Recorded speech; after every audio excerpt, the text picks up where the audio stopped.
আমাদের সমাজে এরকম এক শ্রেণীর ছেলে রয়েছে যারা যৌনতা বিষয়ে অনেক দুর্বল এবং এই যৌন বিষয়টাকে তারা ছোট থেকে উপভোগ করতে চায়। দেখবেন যে লগ্ন ছবি এবং নানান দিকে তাদের নেশাটা অত্যন্ত জটিল এবং এই ছেলে মেয়েরা দেখা যায় ছোট থেকেই হস্তমৈথুন করে, অল্প বয়স থেকে হস্তমৈথুন করে। বিয়ের বয়স যখন ঘনিয়ে আসে সে কিন্তু বিয়ে করতে অক্ষম, তখন সমাজের চাপে পড়ে, ফ্যামিলির চাপে পড়ে সে বিয়ে করতে বাধ্য হয়। আবার এটাও চিন্তা করে বিয়ে করলে যদি আমি ভালো হয়ে যাই, এমনটা আশাবোধ তার মধ্যে বিরাজ করে।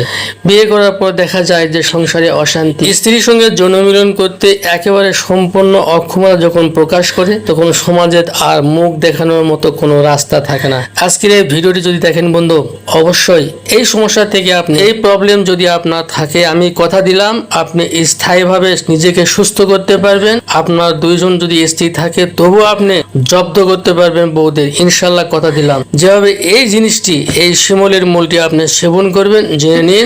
প্রতিদিন সকালে ঘুম থেকে উঠে একটি করে শিমুলের মূল সুন্দর করে পরিষ্কার করে নেবেন, নেওয়ার পরে মধু দিয়ে পুরো একটা শিমুলের মূল সেবন করবেন। এভাবে কন্টিনিউ যদি আপনি একটা মাস সেবন করেন, আপনি 7 দিনেই ভালো রেজাল্ট পেয়ে যাবেন। বন্ধুরা, ভিডিওটি কেমন লেগেছে কমেন্ট করে জানাবেন এবং চ্যানেলটি সাবস্ক্রাইব করে আমার পাশেই থাকবেন। আল্লাহ হাফেজ।